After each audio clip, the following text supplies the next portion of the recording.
It is Sunday, December the 16th, 2018. I guess I wish it was Saturday, but it's actually Sunday. Wrestleview Live number 50. I'm Adam Martin, editor-in-chief of Wrestleview.com. We are here to talk about the final WWE pay-per-view of 2018, that being TLC. We were here last night raising money for Can't Promise, raised over $1,000, hence decided to keep the Christmas theme for the podcast on the YouTubes. If you're listening on Spotify or other audio podcasts, you have no idea what I'm talking about, but you can always definitely check us out on YouTube. We appreciate that. But thank you for everybody that tuned in last night and helped us raise over $1,000. We really do appreciate that. But we are here. We showed up. One of us was definitely hungover. The gentleman that's joining me on the podcast right now, his name is Doug Lackey. Douglas, I said you were hurting a little bit today, sir. Oh, I was hurting pretty good. Yeah. I had to be in at work today at about noon, about 12:30. Oh boy. And yeah, I was hurting. I was hurting pretty bad. Thankfully, the Tylenol, the Advil, and the bacon cheeseburgers did the trick. That's good. Usually the grease helps, so that's good. Yeah. And so now I am drinking some white tea to try to cleanse the system. Trying to cleanse the palate a little bit there. So Cleanse the good. palate, get rid of the toxic things that are in the gutty works. Yeah. And talk about actual wrestling. Yeah. And not talk about how horrible wrestling is. I want to quickly say hello to everybody in the chat over on YouTube. Clinton Bowman, Andrew Elder, Jamel Watson, let's see, Mex Guy, Lewis, a bunch of people in there. So thanks for checking us out as we broadcast live on YouTubes and we recover from the Crimbus show last night. I know I saw some people leaving comments on our Facebook group that they were also recovering. It probably isn't the wisest decision for us to book those shows the same weekend that there's a WWE pay-per-view. But No, that's not wise. yeah, at I all. thought about that. I was looking at I was talking to Paul about that actually. He's like, "Why did you do that?" And I'm like, honestly, it just kind of lined up that way. So we're gonna have to maybe reconsider that a little bit maybe in the future. But so we definitely did want to come on here and talk about this show. I'm gonna be honest. There was maybe two things on this show that I actually genuinely enjoyed. Otherwise, this was.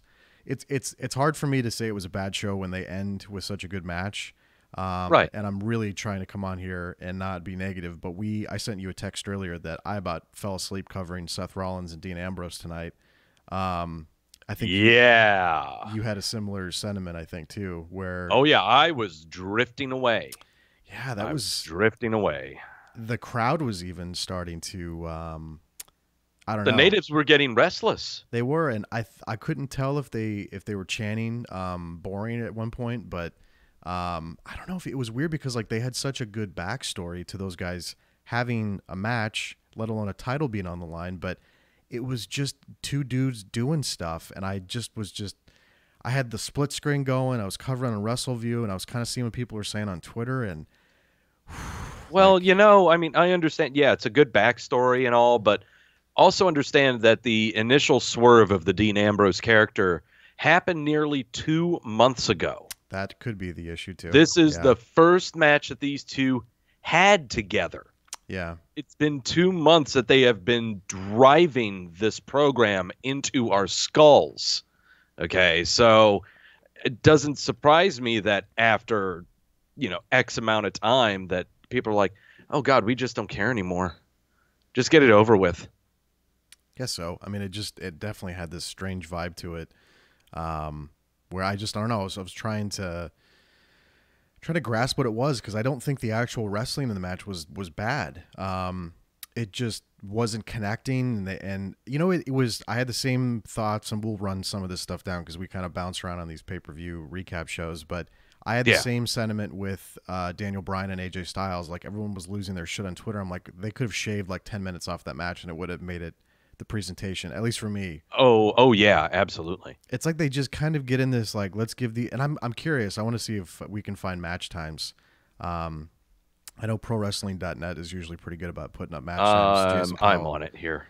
So AJ and Daniel Bryan, according to Jason Powell, did let's see, they went 23 minutes and 55 seconds. How long do you think Seth and Dean went? Do you think it was longer than that or shorter than that? probably almost as long. Yeah, I you're right. It was mean, almost 23 as long. minutes. 23 minutes. So it didn't seem like 23 minutes. It seemed like they got a half hour to maybe 40 minutes, honestly. Like that's so he did note in his recap that around 17 minutes in they chanted "This is boring." So I did hear that accurately. Yeah. That was part of it. So I don't know, it just These last three matches, I'm looking at match times from ProFightDB.com. The final three matches all clocked around between the 22 and 24-minute mark. it just seems like a lot of time, doesn't it? Yeah, Daniel Bryan, AJ Styles was 5 seconds shy of 24. Ambrose Rollins was 7 seconds shy of 23. And the triple threat main event went 22 and a half. Oh boy. So we've always noticed with the formula of booking a WWE pay-per-view that they have, big match, then filler, 5-minute killer, big match, filler, 5-minute killer, then another big match. These past pay-per-views they've been doing, they have not been doing these filler matches. They've just been doing one after another, big match, big match, big match. And it can drain you a little bit. A little bit. I'd really like to look back at some of the pay-per-views of this year and kind of rewatch the final 3 or 4 matches of each pay-per-view and just kind of see if that claim is accurate, and that do audiences get drained after the first or second big match and they suddenly just kind of drift away like we were doing with Rollins and Ambrose. I wasn't trying to do it on purpose. I mean, No, not at all. I was definitely, I was actually looking forward to those guys having a match with what they've been building up. But yeah, I don't know. It just, and I was, they did the title change. There was a couple title changes I was a little surprised by tonight. So we'll get into that. I did want to divert to the poll question that we always put up after every pay-per-view, what people thought of the show. Place your bets. Place your bets. It's surprisingly very positive so far. 85% thumbs up. Good. So it seems like people were enjoying the show. I guess I should quickly extend that question to those in the live chat. In the live chat, thumbs up, thumbs down, and we'll kind of get a sense of what people are feeling in the chat right now. But Twitter people are enjoying it quite a bit. So there you go. So that's what's going down. I guess to me, where I think the best place to start is, given the theme of the show and the stipulation, is the main event. And I'll tell you the other thing I enjoyed, and you can probably guess what that was. But the main event, though, I thought the main event was really, really good. I thought I was kind of like, I shouldn't use the word nervous, but I was like, oh boy, they're going to do because we got used to this in recent years of they're going to try the first ever and close the show, and they did that at Hell in a Cell with Charlotte and Sasha. So, and Hunter had an interesting take on this on the Christmas show last night about if you're constantly pushing that first ever narrative, at some point people are going to be like, all right, enough already. Like they're just going to be, but they didn't really seem to do that too much. But I did like the move. I still saw, I think our boy Brian Farmer was again very upset about the WWE Championship being kind of middled in the card, but that's kind of been the case for a while now, so that's not really a big shock. But I thought they did an excellent job tonight. These girls killed each other. There's no other way. There's no other way to put it. That the one that really hit me hard was Becky jumping off the ladder and the entire weight of her body smacking on top of Charlotte. Yeah, just basically treating Charlotte like a whoopee cushion. Oh, it was intense. Yeah, it was just sitting on her. She sat on her. She sat on her, and these girls just beat the living shit out of each other tonight. So I really enjoyed the main event. I wrote on Twitter on the Wrestleview account tonight that if you didn't watch anything else on the show, I would recommend that, and I would also recommend the other segment I liked. But I'm curious your take on closing the show with those three girls and then the execution of it, and even the title change, because I was very, very shocked they did a title change with all the buzz that Becky's been getting. Well, I know on my show last Wednesday, I make predictions and I make locked picks, and I locked Charlotte to win this and bring the title home. And so I was kind of feeling pretty good until Wanda Rousey did an interview backstage and asked about Charlotte, and she said payback's a bitch, and then I ended up tossing my pen up. Yeah, there you go. Shit, looks like I'm taking a shot on this one. Yep. Shit. And sure enough, yep, as it would be, she comes out and tips over Becky and Charlotte. And so the title change itself I'm not shocked by that. I was anticipating that. Really? Only in the sense that if you're like me, and I know I am, fantasy bookers are going nuts right now, trying to paint Becky Lynch and Ronda Rousey in the main event at WrestleMania. And we're trying to paint it how? How are we going to get to this match? And the biggest questions that come up on trying to get to this match is, okay, number one, is it going to be for a title? And the question would be obviously yes. Okay, well, which titles is it going to be for? And most would answer, okay, it'll be the Raw Women's title. Okay, so how is Becky going to go for the Raw Women's title? Well, she can't do it if she's the SmackDown Women's Champion. So we got to get that going right now. How do we get her there? Well, we either have her win the Royal Rumble or by other means. So that means, okay, if she's going to do it by other means, she can't be SmackDown champion. And what's more is it needs to happen right now so that when the Royal Rumble times comes, it is warranted and justified. So fantasy bookers everywhere, including myself, were not shocked by this title drop. What we are kind of scratching our heads about is, okay, now we've got our first step into what we think we are going to go and try and book. What the hell are we going to do with Asuka? Yeah. What are we going to do with Charlotte? Yeah, that's a good question. That's a wonderful question. What are we going to do with everyone else that's on SmackDown? If our entire focus is taking Becky Lynch and shifting her away from the entire television show and having her focus on Ronda Rousey and not anyone else on the SmackDown program, then what are we doing with everyone else? It's an interesting diversion almost that they did tonight, and they obviously they hinted at it by having Ronda look pissed backstage, and then it was funny to hear her get boozed too when she walked out and did that, because most of the night in her match with Nia I thought went pretty well, but they were enjoying Ronda, and then to have that reaction, because it was you're bleeding into interesting territory with how popular Becky's become.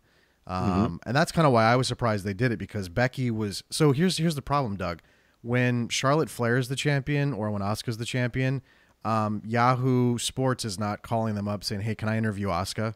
Like, oh, absolutely not. And I know some people don't give a shit about this stuff, and I get it, but I mean, like, if you want, I mean, there's already a certain level of popularity with this company, but it doesn't hurt to have mainstream outlets paying attention to it and talking about it. It just helps. It puts more eyeballs on stuff. And I don't always feel like, okay, like I know that there's like people that want things that they are fans of to be popular, and then there's some people like especially independent wrestling fans, they want that to be like their thing. Like you can't like Ring of Honor, Doug, because I've been watching it since 2002 and I have all the DVDs, and then if something with like Ring of Honor would go mainstream, and then people start watching like, oh well, you were watching from the beginning. So there's that element to wrestling fans. I noticed that they're very protective of that stuff, but I don't know, man. I was a little surprised with all the buzz that Becky was generating, and there's just the good, her character presentation. I even hesitate to call it a character, because she's just kind of reacting to her environment and just kind of borderline Conor McGregor talking shit and stuff. But they must have something in mind that they want to do, and they thought this was the right time. I just thought it was a strange, and maybe to them the stuff she was generating wasn't much to them, but I don't know. I thought there was something there with Becky. Like, I can't even remember the last time I was this interested in Becky. Maybe from her days in NXT, but like, man, she just wasn't doing anything for a couple of years. So, oh yeah. So why just kind of? I mean, I know it's been since August, so she's had a decent run with it. But then we had the stopgap with the injury. So I don't know. I was a little surprised by it. I know you said from a fantasy booking standpoint it makes sense, but I was kind of surprised they pulled the trigger this quick on this. They've got to take advantage of the wonderful accident that happened before Survivor Series. Yes, is the thing. The wonderful accident, the miracle that happened. Okay, because if that not have had happened, Lord knows what the Becky Lynch character would be right now. That's okay, and Lord knows where we would be right now seriously throughout this entire landscape of the WWE, because not just her as a character, but the entire division that we can go and say consists of 5 or 6 major characters among both shows. We concentrate so much on this. And can you think of 3 years ago, Adam, 3 years from now, we are going to focus the first 15 or 20 minutes of a pay-per-view on a women's match. Yeah.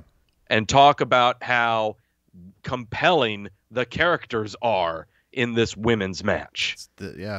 It's insane to crazy. Think about. We did a whole podcast after a women's only pay-per-view. I mean, because I remember we were both, after we talked about Charlotte and Sasha, we're like, it was okay. Like, we weren't like blown away by it, if I remember correctly. Yeah. But yeah, you're right. It is weird that we're sitting here, dissecting stuff in the women's division. And that it doesn't escape me that they closed. I mean, I don't know if you would. I mean, this obviously isn't a major pay-per-view, but it is. They had to have acknowledged the stuff that Becky was doing to close the show. I mean, there's no way around that. Like, you can't sit there and say the stuff she was doing wasn't having an impact, because if it didn't, they wouldn't have closed the show with these 3 girls tonight. Right. But there's a lot of people, and I know, like, Frank made the point, and yes, Frank, I'm very aware the Cowboys lost to the Colts today. You win 5 games in a row, and you're great. You lose 1 game, and you suck. That's football. I love the NFL, Doug. It's the funniest thing about the NFL. You're such a great team. You're so dangerous. You win 5 games in a row, and you win 1 game, and you're terrible. Frank made the point. He said Becky would have tapped Rousey at Survivor Series, and he's probably right, because they're not going to have Ronda lose. No, and that was kind of my gripe with her, was that we were getting the same kind of match from her, but that felt a little different tonight, which we can talk about later if you want to. But but the main, I really liked the main event tonight. I thought it was a good call to close with them. I can't even imagine what our conversation would be like if they had closed that show with Rollins and Ambrose, or Styles and Bryan. Can you imagine if they closed with either of those matches? Well, there's no way in hell they were going to close with either one of those matches, because they weren't TLC matches. No, and they could have technically closed with Strowman and Corbin, but then given what was going on with Strowman, they wanted to kind of protect him a little bit. Right. Because I remember there was this like, I can't remember where I was. I think it was on Reddit, and people were like, why are they booking Braun Strowman in a TLC match after he just had bone spurs removed from his elbow? Like, can you imagine taking chair shots or ladders or anything, any kind of anything that would potentially harm that surgery? So they did. I don't know. Maybe creative writers have got something in mind that's going to happen, which is what they did tonight. I don't know. Do you want to talk about that? Because I'm alluding to, that was the other thing that I enjoyed tonight. That was the most fun. That was good. Of the entire show. Yeah, talk about it a little bit. We could sit here and talk about how Apollo Crews comes out with a chair, and Gable and Rude come out with chairs, and Finn Balor comes out with a chair, all from Braun Strowman coming out in a sling. So Strowman's walking down the ramp with 1 arm, and I'm sure a lot of you, including myself, were probably thinking, oh, he could still go. Yeah, I thought that too. Braun fucking Strowman. Yeah. 1-armed Strowman is about as dangerous as any one of the critters that I just mentioned that were at ringside. Okay. And so he comes out with the sling, and then he says, you big dum-dum, this is a no DQ match. Yeah, what if I got people to help me out? And so I'm in my mind, okay, where's Angle? Let's get Angle. But sure enough, they show Apollo and Rude and Gable, and I'm going, okay, now we got the full circle of the storyline that we've been getting since Angle went on vacation. Beautiful. This is coming to a resolution. This is how you're supposed to write shit. Yes. And then, sure enough, Corbin there, he's looking around, and he's trying to get Heath Slater to toss them all out. Slater takes off his ref shirt. That was the best part. Yeah, that was good. Yeah. That was the best part of the whole thing. Is there Slater, he takes off the shirt, and he's the one to get the first punch. No one else slugging him with the chair. He's the one to get the first punch. That's fantastic. Okay. Angle comes out to shoo Corbin back into the ring. They're all wailing on him with chairs, and Strowman pins him, and there you go. It was just fun. It was just just fun stuff. It was one of those things where, like, and I think Mike and Victoria were talking about this, how all of a sudden on Raw, like and I think you talked about it too, of all the baby faces now were getting revenge, and it was strange because for so long it really has been a show that's focused on chicken shit mean heels, and it just like heels that just kept doing. And I listened to a conversation that Lance Storm had, I think with Brian Alvarez, and they were having the same conversation, like, that formula is pretty simple, but for some reason they were like fighting that formula, and they wanted to, and maybe at the end of the day, I think CJ tweeted in to me on the Wrestleview account that at the end of the day, while that was a real hard thing to have to get through, then you get a payoff like what we just saw tonight, and then it has much more meaning to it. But we got Old Man Vince coming on the show tomorrow night to shake things up a bit. Because they're desperate. That's why, Adam. It doesn't have anything to do with the storyline that just happened. Dear God. I mean, the ratings are not good, but in the context of 2018, they're still in the cable top 10 every Monday night. So it can't be that bad. And that's the one thing I do not see the wrestling media ever talking about is, the demographics are what sells the TV rights, not the overall viewers. And if you're still in the top 10, you could be in the fucking top 50. You're still doing pretty good, and they're consistently in the top 10. But I have YouTube TV. I DVR the show, and if I want to watch some stuff, I'll dial it up on there. But I'm mainly, seeing the stuff they're tossing up on YouTube, as it's taking place over 3 hours. So sometimes I watch live, sometimes I DVR. Yeah. I DVR every episode. It's just sometimes I'll watch it live, or sometimes I'll tune in 2 hours the show's been on, so that when I do turn it on, basically I can fly through the commercials and fly everything to end with watching the show live. Which makes sense. That's a good way to watch it for sure. Yeah. In the chat room, we asked earlier kind of what people were feeling about the show. Let's see. Randy gave it a thumbs up. Max Guy thumbs up. CJ thumbs up. Shifty gives him thumbs in the middle. The Doug's favorite thumbs in the middle. Yeah. Andrew said thumbs up. Grash gave it a meh. Seflu gave it a thumbs up. Goose said, I only saw the last 2 matches, so I'll refrain. But man, Rollins Ambrose stunk. Quentin Walters, thumbs up. So, I mean, for the most part, it sounds like people really enjoyed the show. Maybe I'm being overly negative about the Styles and Bryan and Rollins and Ambrose thing, but those two matches, the Styles Bryan, I mean, the only negative we have is that it went long.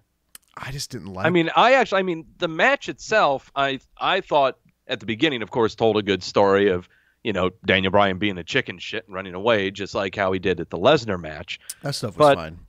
Yeah, but after that, the match itself just had, and it was exactly like the Ambrose Rollins match. There was just there was character missing from it. Yes, a lot of character. There was character missing from it. It seemed like guys doing moves. Yeah. Like guys countering out of moves and guys doing this and doing that. It was like the epitome of Randy Orton doing Randy Orton things, because Randy Orton is the only one who knows how to do Randy Orton things. Yeah. Okay. That's what it felt like. And it also felt like, especially in the Daniel Bryan AJ Styles match, how this was a match that these two wanted to have. The segment spots that they had in there, the cutoff spots that they wanted in there, the counter moves to the counter moves and all that stuff. This was a match that AJ Styles and Daniel Bryan wanted to have. Is this a match that would be conducive to what television would like to have? I don't know. Not necessarily. Yeah. This is the kind of match you would see on Ring of Honor, on TNA, in New Japan. This was not a WWE style match. And I'm not knocking it because it's a different style. I'm knocking it because you're choosing this style in the wrong format. Okay. Well, is it also, too, the crowd is still struggling to know how to react to Daniel Bryan now? Because for 4 years, they were used to throwing their arms up in the air and chanting yes. And now when he comes out, the yes, I loved his promo, which I don't know if you got a chance to see it on SmackDown a couple weeks ago, where he basically said that the yes movement was completely dead, doesn't exist anymore. Now he's just focused on what he's doing now. And I loved his whole explanation, but yeah, I noticed the crowd is just kind of like, how do we react to this dude now? And I hate to use like traditional heel tactic thing, but he's kind of just still wrestling the same way that he did when he was babyface, except for what you mentioned before, when matches are starting, he's kind of the chicken shit heel that leaves. But I don't know. It's a lot of. But no, there's no different moves. No, Yeah. you're right. There's Yeah. nothing different from what he's doing. I mean, commentary tried to say that. They said, "Hey, he doesn't use the yes movement now. Or the yes lock. He uses the label lock, which was the original name for it." But it's still the same damn move. Yeah. He does it. He still kicks people in the chest. Yeah. He still runs from the one turnbuckle to the other with the drop kicks. There's no changes. I mean, it's just as bad as Dean Ambrose. Dean Ambrose hadn't changed at all either. He's still got the same, albeit very vanilla moves. Very vanilla moves. There's no difference. No, you're between anything because when you swerve to be a heel, you're supposed to have differences in your moveset. And the number one biggest difference in your moveset is supposed to be just a punch. Yes. You're using a closed fist instead of an open one. But everyone uses a closed fist now. So now you don't have those differences between babyface and heel movesets. Mm-hmm. You know, they're supposed to poke each other in the eye, stomp on your foot, rake you across the ropes. You know, none of them do that.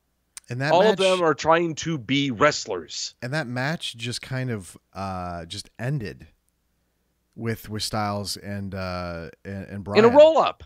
And it just from a roll up. It was strange because maybe again, this is me listening maybe a little too closely, but I could have sworn I heard the referee say, "Okay, let's go home," and then Styles was positioned on the ring apron to do his forearm, and then there was that little stutter where he almost hit the ref, and then they did the small package, and then I was just like, it's over. And I hate doing this comparison, but TNA was so guilty of that back in the day. They would matches would just end, and it was just so mind-numbing to watch, where you would have really, really good in-ring action. They'd be telling a pretty decent story, and then a match would just end, and I would have no explanation for it. It would just come to a halt, and I don't know. It just felt like that tonight. Maybe I'm wrong, but no, you're not. It's basically just stopped. Imagine just having a never-ending game of Mousetrap, and then suddenly, someone's got to win the game. Yeah. Okay, then that's dropped. Yeah, it kind of felt that way, and Seth and Dean just kind of took a little bit longer to get to that finish, but I again was a little surprised. Were you surprised they did the title change with that, or was it kind of... No, that one, even though I thought Seth would win, only because I imagine him dropping the title sometime very soon. I didn't think it would be today, but that doesn't shock me either, because people are booking who the Royal Rumble winner is going to be. They sure are. They're already getting excited. Yeah, and a lot of them are looking at Sethy Boy. They're thinking Seth. Okay. Well, there was conversation I saw of doing Seth and Brock at WrestleMania, which I think would be interesting, because you could play off of something that they, as far as I know, they've never really followed up on, the show in San Francisco. What was that, 2014 maybe? Or 15?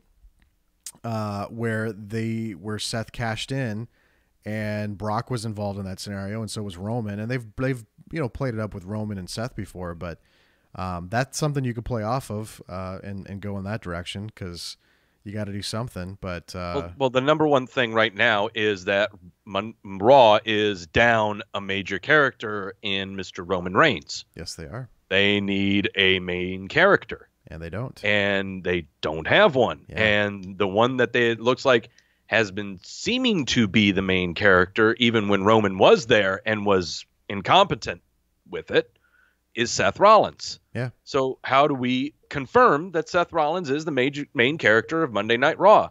We have him go against the major villain. Yeah, that makes sense.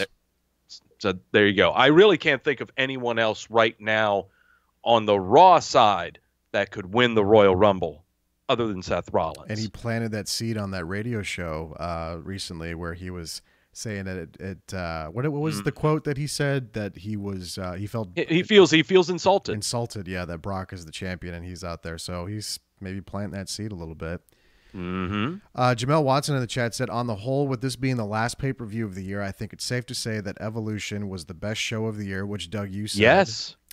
He said followed by the Royal Rumble, and I think this could be 3 or 4. So I mean, maybe I'm being too cynical, but I like some stuff from the show, but I don't know if I liked it that much. I mean, I don't know either. I'd have to go back because my memory is just terrible with these pay-per-views. But I definitely will. Yeah, Evolution was the best pay-per-view of the year. I remember you said that when we reviewed it. Absolutely. Yeah, I remember you said that. So, you know, I hate doing that too when you make those statements where you know, like for instance, Evolution happened in October, so it's fairly recent, Fresh in my mind. Yeah, but like the Royal Rumble, I mean, I remember some stuff. I remember that what I think of with the Royal Rumble is the women closing the show and Right. the reactions. I'm not really thinking about a lot of other stuff on that card. So it's one of those things where you kind of have to like go back and reevaluate a little bit and kind of see what you said or even what was kind of mentioned in passing on podcasts and stuff. But did I have to ask you about Ronda Rousey because I had this qualm with her. I think the last time we did a podcast was I think Evolution, which is crazy because we did not. Well, you did one in November because you were nice enough to step in for me. I was telling you that I was feeling like it was becoming the same match, the same kind of shtick from her, the same presentation. But tonight felt different because of her opponent. And, you know, for as much criticism as Nia Jax got after the Becky Lynch thing, which I think was pretty fair and warranted if you watch the footage, I mean, she didn't really pull that punch. I mean, that was a pretty powerful punch that she threw. Oh, yeah. I thought she was a great opponent for Ronda tonight, and it really, I don't know, it just had a different vibe to it because of like the sense of danger maybe that Nia brings to a match and how out of nowhere she could throw that right hand or she could dump you on your back or, you know, it just, I don't know, she could counter the arm bar with the power bomb and it just had a different vibe to it. So I was curious to see and hear what you thought about that match tonight.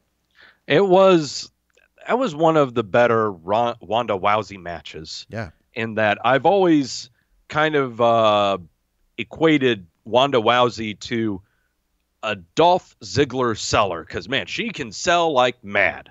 She is fantastic at selling. No problem. But when it came to her offense, she was just always way too quick. She seemed to be just like how she would be on the mic. She would be way too fast, just not taking her time, you know, because she's very excited to do stuff, it kind of seems. But this match was completely different. Lighter face and silver. We lost you halfway through. We lost you halfway through that. So say that again. Sorry. Kudos to the makeup team for giving her silver eyeliner and a lighter face. Instead of the red stuff. Yeah. Yeah. I don't know what the hell she was wearing for the past 3 months, but I'm glad they put the kibosh on that. Okay. She looks way more palatable. We'll put it that way, because I'm not saying that because I'm a man, but I'm saying because in pro wrestling, appearances are everything. Number 2, just her mannerism. She's dialed back on the trash talking. She's not doing it all the time, but she's finally doing it in the times that matter, especially at the end of the match, where she's just staring at Tamina like, you're not going to get in here this time, and just kissing that hand before wanting to yank it off. That was pretty good. I like that. That was great stuff. That was a nice touch.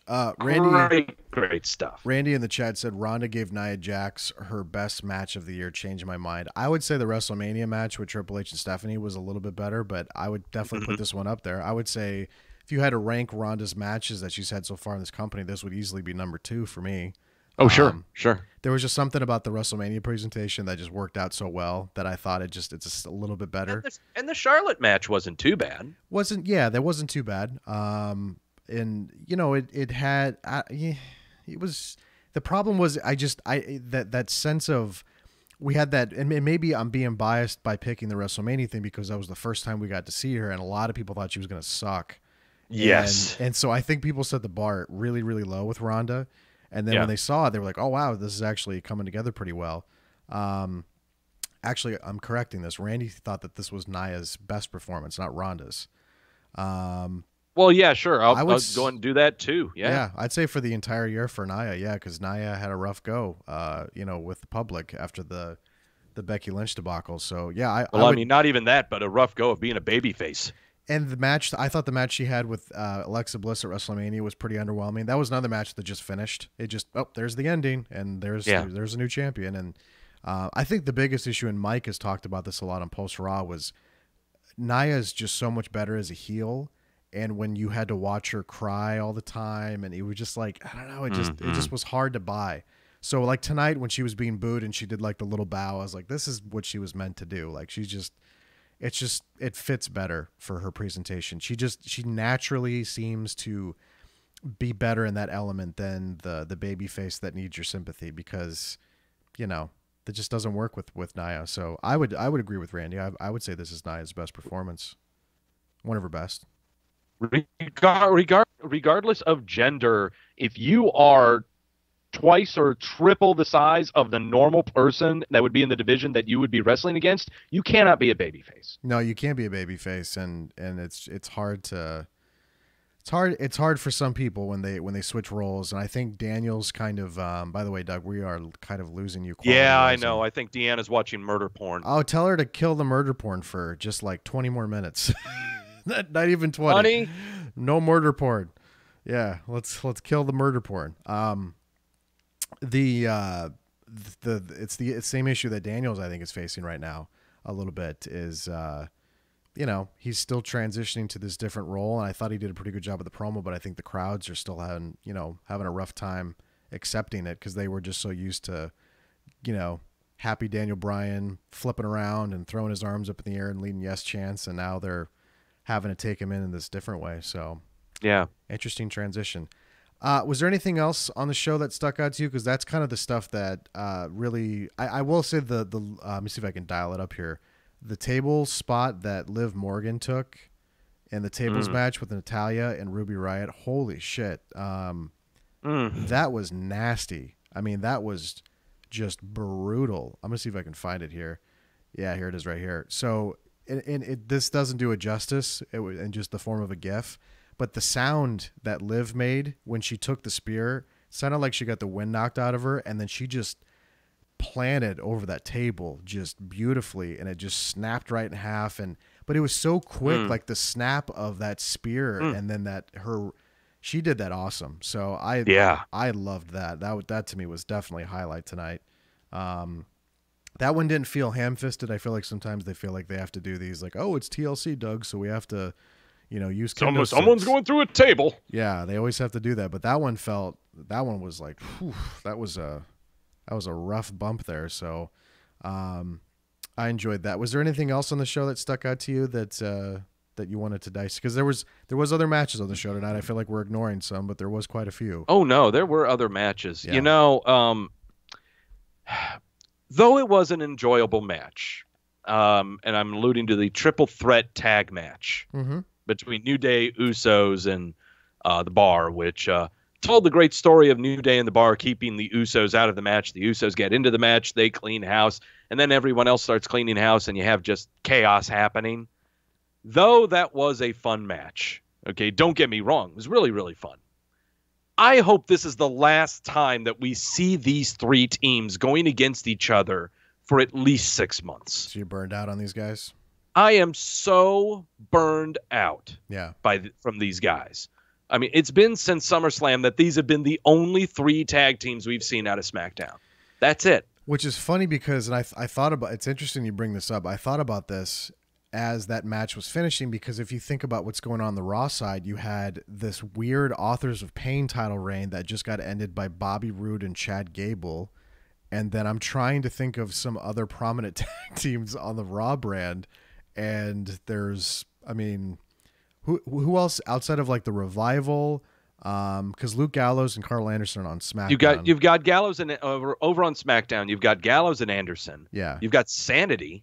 That's who are barely used. Yeah. Yeah. You got the Colognes. Yeah. Who we've only seen on television twice. They're on house shows. Entire year. Yeah. They're. They did the South American tour. They did the South American tour. They did. But it is interesting though to see how the discrepancies, and even though you're right though, like there might be a reason why they're always putting these teams together, because first of all, they all have really good chemistry, but you're right, it's kind of like, all right, let's see what else we can do here. But I was a little surprised they. Well, I guess I should say surprised, but they're really digging in deep with Sheamus and Cesaro as a tag team. Like they seem like they're going to stick this one through and just kind of trudge forward with them. But you're right though. Like I almost forgot Sanity was around because they're there. Last time we saw them on TV, it was in Survivor Series. Yeah.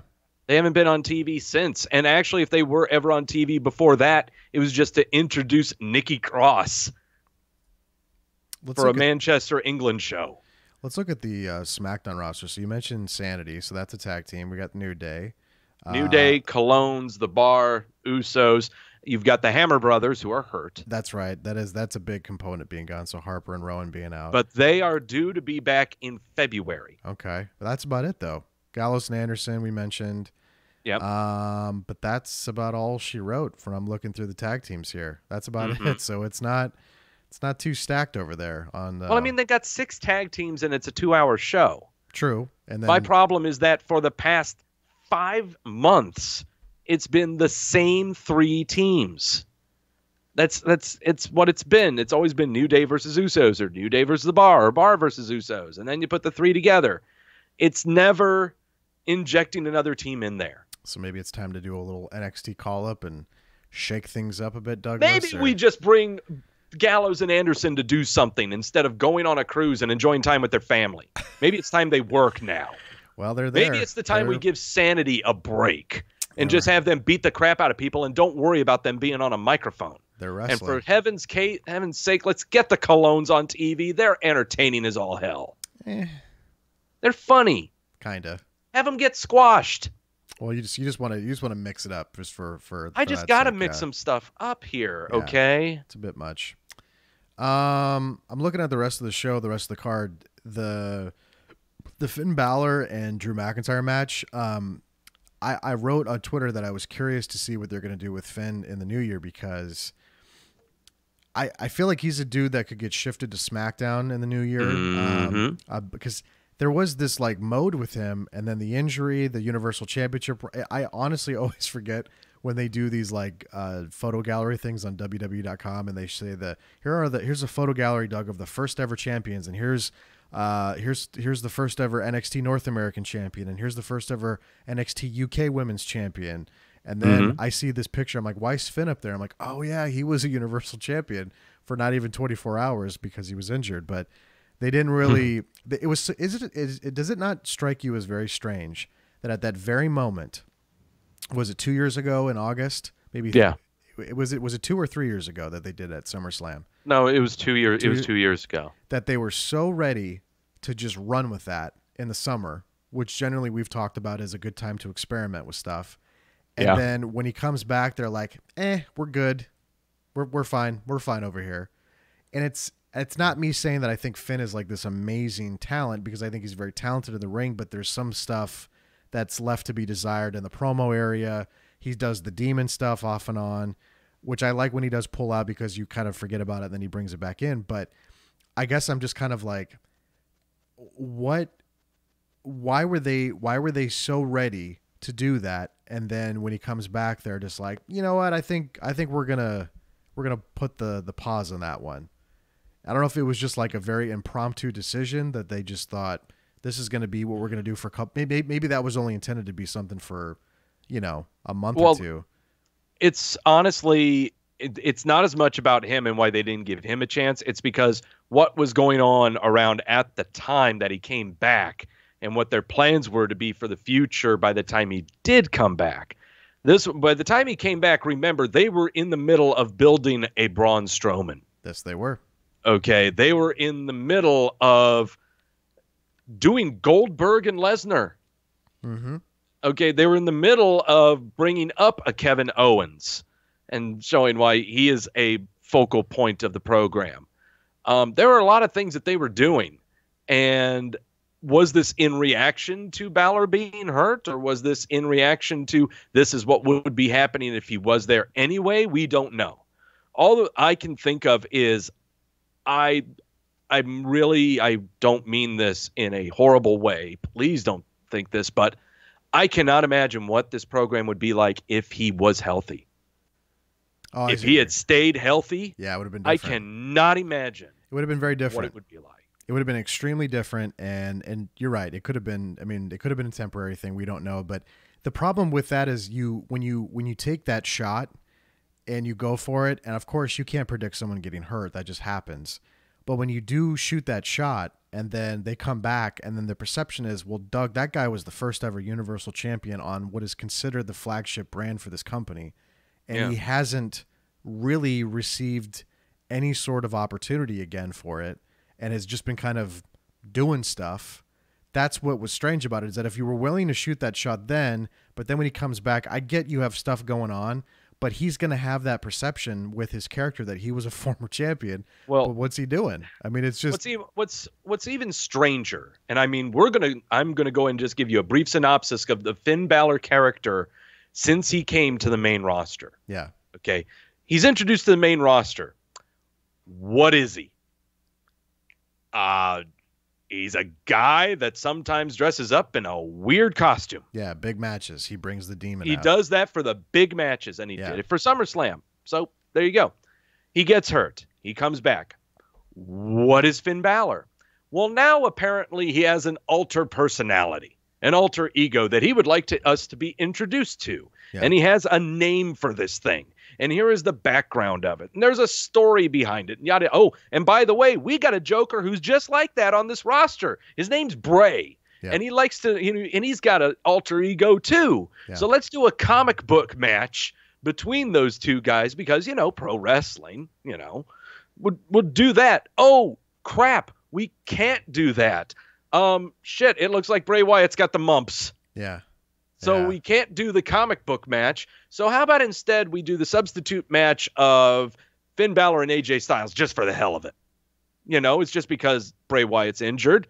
We'll go ahead and bring him back. That was TLC last year. Yeah. Oh, crap. He's had this match with, AJ Styles, and a lot of people are going to remember this match because of what he did in that and not because of the comic book shit. So how do we reintroduce the Finn Balor character without the comic book shit? Let's keep him in the leather jacket. The Fonz.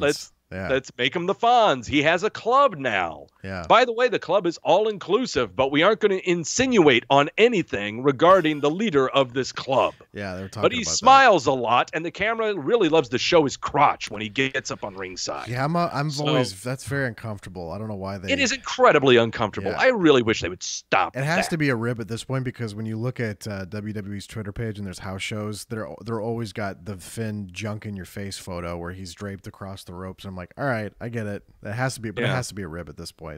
Seriously.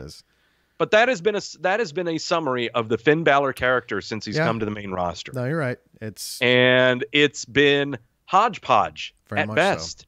Right now, all we know is that he leads a club that everyone's allowed to be in as long as you can tolerate his junk in your face. Then you're all good to go. Then you're good to go. Yeah. And his matches are mediocre at best. I mean, they are. They're not terrible, but yeah, I mean, they keep my attention. But yeah, you're right. It's nothing crazy. He gets the crap beat out of him all the time. He gets a rare amount of offense, and the last four or five matches that he's had, he's won via roll up. I just wish people flash pin. I just wish people that watched him as long as they did in like Japan would also kind of have context of that when they watch him in this company, because they just feel like he can do no wrong in this company. It's like, no, he's not knocking out of the park every time. It's such a weird perception when someone's in Japan. It's like, oh, every match they have is great and it's 5 stars, and how dare you even totally disagree because you're. But it's like, I'm watching. I watched the stuff that he did in Japan and I thought it was enjoyable, and then I watched the stuff he did in NXT. And it just, I don't know, the transition was strange. Some of it, sometimes it was really good. Sometimes it was just really bad. And then he got to the main roster and they pulled the trigger and then he got hurt. And then kind of what Doug just went through it's been kind of a weird vibe with him on the main roster. So I don't know.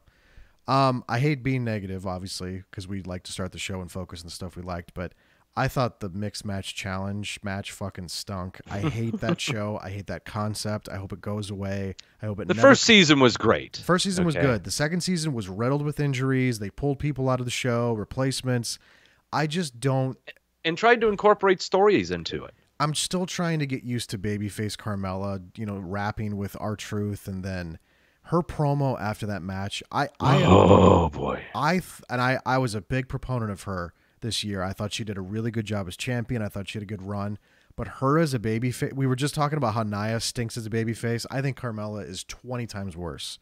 I don't know what it is, but like it's so hard for me to watch her in this. And the crowd was just quiet. I mean, that was such. I mean, the only time they kind of woke up was when R-Truth did the joke about going to Stamford, Connecticut, going to the headquarters for their vacation. But the dance break stuff feels like someone caught some Fortnite streams on Twitch and decided, oh, I think we should do this dance break thing. It just doesn't. I don't know, man. I'm not feeling it. I like R-Truth. I think he's entertaining. But I just don't. I'm not feeling this R-Truth Carmella dance break stuff, and I don't know. I just don't feel. I'm not feeling it. I know some people. Like well, honey, if you were 8 years old, you would love it. I guess, man. Is this one of those things where it's not meant for me, so I shouldn't care so much? And do you know what Carmella does on the Twitter now? Well, she reposts videos of kids dancing. Oh, okay. I didn't see. And doing dance breaks. I haven't seen that stuff. Well, I'm not saying I hate the dance break stuff. It just feels like someone watched Fortnite streams and went, "We should do this." Yeah, that's what they do, and that's what kids do too, Adam. I know they play Fortnite. I know Fortnite stinks. But do you realize that also 2 years ago there was a lot of segment between R-Truth and Goldust playing Pokemon Go? There was, yeah, you're right. So R-Truth and video games go hand in hand here. Okay. Ed of the chat room's telling me that I need a Bailey hug for this sentiment, but I mean, if you thought you have a child yourself, Adam. I do, but that doesn't stop me from saying that promo by hers was terrible. No, the promo sucked. We're not debating that at all. No, I don't know, like the whole concept of the mixed match challenge. I think that's where I want to stay with. It's just let's move on from that. The mixed match challenge this go around stunk. Yeah, it was because bad. They tried to incorporate it. They incorporated it into the actual television shows. Yeah, it was just. They incorporated it into Raw and SmackDown for 2.5 months straight. We had to deal with Jinder Mahal, Alicia Fox, Bayley teaming with someone, Sasha teaming with someone, Mickie James teaming with someone. Yeah. There was always something mixed match, something happening on Raw just to promote what was happening on Facebook. Same thing on SmackDown. Yeah. Okay. So right now, what made Mixed Match Challenge so great was it was a release from the release. Yes. Okay. Yeah. We loved it because it felt like you were watching a house show. You were watching a match involving 4 performers, and they're just doing wacky, funny stuff that you would never see them see on Raw or SmackDown because that would factor into whatever serious storylines are going on in that separate fantasy realm that we use as release from our actual realms. But that had a shelf life, though, after one season. That one season, you're right, they captured something kind of cool. And then the second season, sorry. The second season, they were like, well, we still want to get an award, Emmys. Yeah. Watch what we can do now. Yeah, they tried the Facebook Watch experiment. I believe it or not, Facebook was trying to court them for television rights fees, which would have been interesting to have a show on Facebook. Ambitious, to say the least. Yeah, and I know I heard Stephanie say, she's like, well, I don't think we're quite there yet. She didn't think the industry was quite there yet where you could be Facebook exclusive for like, Raw or SmackDown. But she's like, maybe in the future if it really just continues going in the direction it's going. But yeah, I mean, I get what you're saying. The first season, it was interesting. It had a house show vibe, stuff you only see at live events, which is the selling point of live events. Like some people don't like going to those shows, but that's what you get at those shows because there's no cameras. You could hear the wrestlers yelling at each other. Yeah, and they are fun. They are fun, but it's funny as hell. But it's really bad when this go around. It feels forced. The team of Braun Strowman and Alexa Bliss ended up turning into Ember Moon and Kurt Hawkins. Yeah, that's just ugh. Yeah, no. Yeah, thanks. I don't know how in the hell that happens. It stinks. So not a fan.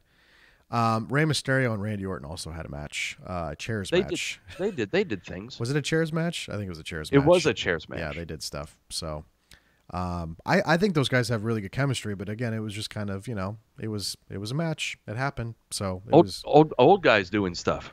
There was 12 matches. 2 were on the kickoff show. Was this a little too much, Doug, tonight? This was too much. They said they were going to end the show according to the schedule at 10:30 Eastern, and oh boy, did they not do that. It was funny because if you were watching on the network, it bled into the Edge and Christian show, like the title changed.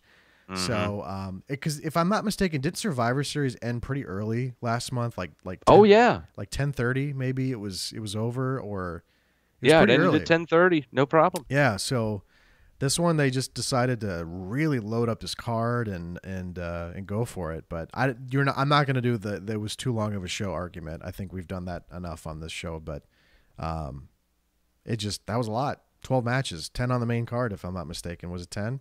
Yeah. Oh yeah, we had 10 on the main, 2 on the pre. Yeah. It was 10. And I'm just looking, but they could have had even more matches on this card if they wanted to. Probably. They could have had Nakamura Rusev. They could have shaved off maybe 10 minutes of Daniel Bryan and AJ Styles and 10 minutes off of Seth Rollins and Dean Maybe Ambrose. just 5 matches off of both of those. You're fine. Yeah, that would have been nice. I would have enjoyed that. So, let's check the poll and see how. I think it was 85% people were enjoying it. So let's see if that one is. We just got a tweet from. Actually, I'll toss this up on the screen if you live tweet us while we're doing the show. Yes.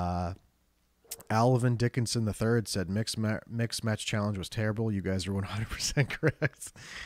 Yeah, I was not a fan. Just I liked what Doug's analogy was alluding to, but it just didn't hold up for me. Yeah. We are still holding strong, Doug, at 85% thumbs up, 15% thumbs down. So it seems like people definitely enjoyed the show tonight. So I didn't think it was a bad show. It just was a show. It was a show. It was a show. There was just, I'm so happy we didn't have to come on here and talk about AJ and Daniel closing that show, or Dean and Seth. I can't even imagine what our conversation would have been. I don't even know if we would have gone almost an hour. It would have been just like, what are they doing? We would have been so angry. But oh yeah, no. We can't be butthurt times, because understand, Royal Rumble is coming up. Yes. The 5 best weeks? pay-per-view of them all. Is it 5 or 6 weeks away? 6 weeks. Oof. All right. No, get this. I cannot remember the last time that was not a WrestleMania that we had a 6-week build to a pay-per-view. Yeah, because usually this is this is the other stopgap issue where you've talked about between shows and WrestleMania. So yeah, this is going to be 6 weeks of television and weeks. Man. Yeah, they got a lot coming up. So we'll see how they do, but they're going to shake things up on Raw tomorrow night. So we'll see what that means. And Baron Corbin's fired. So no more Baron Corbin as the general manager of Raw. I just hope he keeps that uniform. Yeah, that he wrestles in. Yeah, I do like that. Yeah, that looks really cool. He kind of looks like a mid boss in a fighting game of some kind. He kind of does a little bit. It's not too shabby, but yeah, I don't know if that's gonna bleed over into SmackDown so much, but they definitely have. I don't know if they've heard the feedback from people or they've seen the articles, but I mean, it hasn't been a very good show. I mean, I know the ratings, you can have a separate conversation about that, but Raw has not been super interesting. And you've talked about it on your show about it. Just kind of feels like they're on cruise control on both shows, really. Even though both shows have been on severe cruise control, even though they've had swerves, they are in severe cruise control. Yeah, quite a bit. That's the unfortunate thing about it.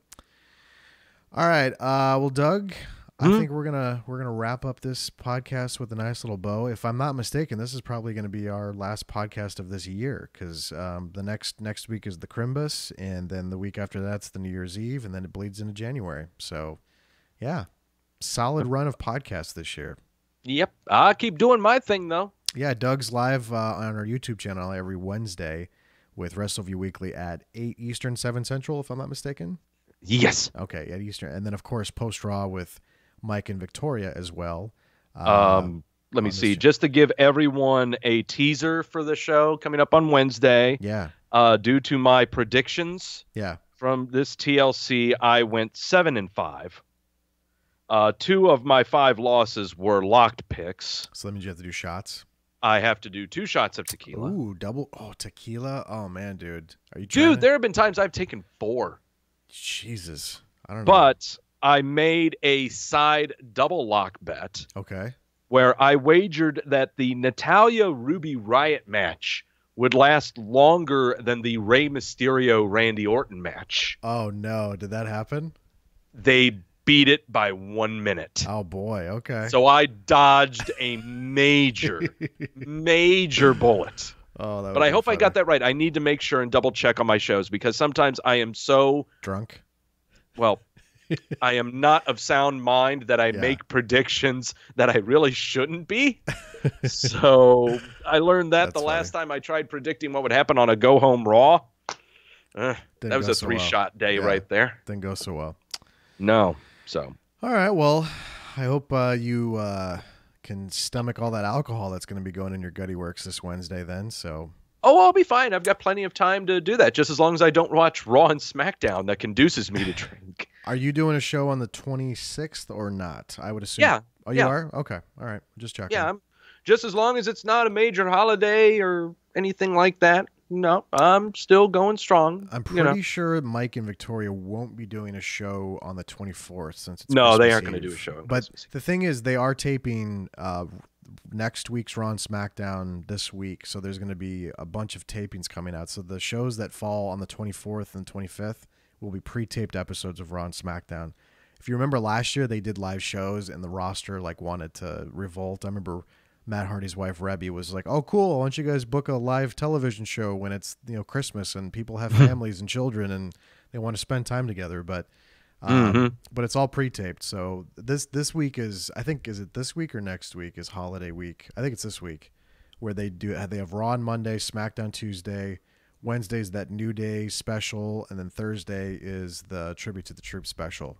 Yeah, that they taped a while back. So this is the holiday week, and also during that week, they're taping their respective Christmas shows. Which I don't know how they're going to have. So think about what they tape on Monday is 3 hours of content for a live show that has to go out. And then they have to fill another 3 hours the following week, but they're going to have to tape stuff after the live broadcast finishes. So how much longer do you maybe go another hour and a half to 2 hours after a 3 hour? I mean, that's a lot to try to get people, to stay there and want to hang out for 5 hours or 6 hours. Are they actually doing that? It's going to be a 6 hour thing? Well, I don't know if it's going to be 6 hour taping, but they have to be live for 3 hours on television. So then when that show finishes, they're going to have to tape something afterwards. Something tells me there's going to be a lot of pre-taped stuff. I would assume there's going to be a lot of vignettes. There's going to be a lot of But you got to do at least an hour of matches or at least an hour and a half of matches, and then you can fill stuff with video packages and highlights and stuff. But yeah. They got to know it's Christmas Eve, so we got him saying in the chat room that tomorrow is the final live Raw we have for 3 weeks. No, they're also going to be taping for the New Year's Eve. No, I think they're live on New Year's Eve. I'm pretty sure they are. Let me find out. Maybe I'm mistaken, but I'm almost positive they were going to do a live show on New Year's Eve. Let's see. Looking at the schedule. Oh, maybe they're not doing that. Maybe that's gonna be a best of show or something, because you're right. Oh, best of, sure. Maybe. Yeah, I don't see anything on their calendar for the 30. I could have sworn they were gonna do something, but no, they could be doing a best of. They've done best ofs before. Okay. Well, we need a break. The chat room was right. Yeah, according to the schedule, I could have. So, wow, maybe they are gonna do. They're gonna have to figure that out. But that's the bad thing that happens when these shows land on holidays. So. There you go. I think it's just good for all of us. Please, just give us a break. I think that's honestly something they should think about doing anyway, is giving people a couple weeks off, because, man, it just gets taxing after a while. At least just 1 week, and actually not even put a show on, okay? Not a best of, not in anything. Just give us some space. Ashley said that they're taping on the 27th and the 28th for Raw and SmackDown for New Year's Eve and New Year's Day. Oh, okay. There you go. So they got those lined up ahead of time, because, yeah, they're not going to be showing up at. Although it's funny because, I guess I would say Christmas is a more important holiday than New Year's Eve, but maybe the older I'm getting, that doesn't really make much sense. But yeah, they used to do the Westminster Dog Show, Shifty Gizmo. I miss that. Yeah, they'd have those weeks. I remember one year that TNA decided to do a show because Raw was going to be off for the Westminster Dog Show, and they had Eric Young playing with puppy dogs, and it was so silly. But yeah, that used to be a thing back in the day. The Westminster Dog Show got preempted Raw. It's no longer the case. I liked that show, the Westminster Dog Show. You did, really? Did you actually enjoy it? Oh yeah, we sat down and watched it as a family. That's seriously. Awesome. That's awesome. We learned so much about our doggy. That's the doggies. And Ashley points out they're still doing their traditional post-Christmas show at Madison Square Garden. I think that's the 26th, if I'm not mistaken. They always do that. They either go to Chicago or Madison Square Garden the day after Christmas, and they do a show. So, oh, it's got to be a fun show. They just always do. That's how they do it. So yeah, we will not be coming back till the Royal Rumble unless plans change. So we'll be off for quite a bit there, Doug. Of course, Doug will be on YouTube every week with Wrestleview Weekly, but Oh yes.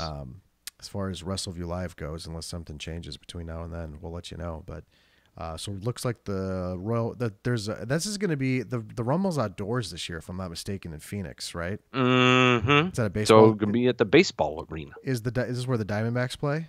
This is where the Diamondbacks play. Now, Snakes. Is it outdoors or is it like in a dome? I think it's retractable. Let me see. Arizona Diamondbacks. Oh, it's got to be enclosed. It has to be enclosed. So You're not playing fucking baseball in Arizona outdoors in July. No, it's closed because you can see it in these photos. Here, I'll pop this up on the screen here if it'll work. So you can see it. It's kind of like where the Seattle Mariners play, where they did WrestleMania. Way back when, yeah. Yeah, so it's covered. So yeah, but it's gonna look pretty cool though. I mean, I guess what's interesting is when you look at these, I'll dial this one up. Let me see if I can close this one so you can see this better. So you can do this like little 360, but look at this venue. Yeah. And how it wraps around. So like this is actually kind of what's nice when you can watch wrestling and when it wraps and kind of well, like, I guess depending on where they put the ring. I watched a wrestling show at a minor league baseball thing and for Jeff Jarrett's GFW, and they had the ring so far in. I think they had it just beyond the pitcher's mound. I was about to say, yeah. So you kind of want to see if they can bring it in. So but again, if you're like over there though, that's still, you can see good line of sight. And over on the sides, but that would be pretty cool actually. So yeah, it is all in. I wouldn't mind having those nosebleed seats. Yeah, because I mean, look, this picture is in the nosebleeds, but you could still see a lot though, and I'm sure they'll have big screens. They'll have this big ass screen. I'm sure they'll bring in something to kind of accentuate it a little bit, but yeah, I can't imagine like if you just sat there, the only monitor that you're able to watch is all the way back over there in the outfield. Exactly, that would be really cool for wrestling. So. That'll be a fun little show, the Rumbles, to check that out in a different kind of venue. Wouldn't it be horrible if you're at the show and you're actually watching the show on your cell phone with the WWE Network, but you're actually there live at the show? We found ourselves doing that in Miami at the Dolphin Stadium during the Hell in a Cell match. We were just staring up at that big screen because we couldn't see shit. Yeah, my neck hurts so bad. We knew that was going to be a problem too going into that show, but that's some stuff that you have to think about. So, but that'll have a kind of a cool vibe though at a baseball stadium. And there's a takeover show the day before. Not sure, it's not in the same venue, but no. But yeah, that'll be a fun little weekend. So, and Doug's favorite, that's actually my favorite show of the year too. I mean, I love WrestleMania, but there's just something about the Rumble. It just has. I love the Rumble. The Rumble is the best pay-per-view of them all. If you know anyone who hates the Royal Rumble, then they just hate life. It's just so much fun. Every year, it's so much fun. So yeah, we'll be on kind of an extended hiatus as far as Wrestleview Live goes, but Doug will be here every Wednesday with Wrestleview Weekly on the YouTubes, and of course Mike and Victoria do post Raw immediately following Monday Night Raw here on YouTube as well. And we'll toss up some more clips, and I was thinking about going back into the archives in the new year and dialing up old interviews from the VIP section that we did. There you go. So we'll get some old content out there and kind of time it up of when we posted it back in the day. So thank God for file type timestamps, so it tells you when you actually created interviews, because otherwise you have to go back.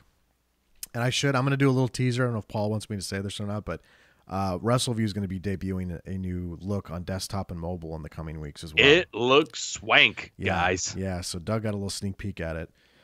And we're still working on some stuff too, but one of the biggest gripes, and I'll close with this because I know I've been trying to close the show for the last 10 minutes, but one of the biggest gripes people had with us is that we used to always have really dark designs. We would always have like a black background or like a dark gray. And because our parents never loved us. Well, that was kind of like the style with wrestling websites for a long time.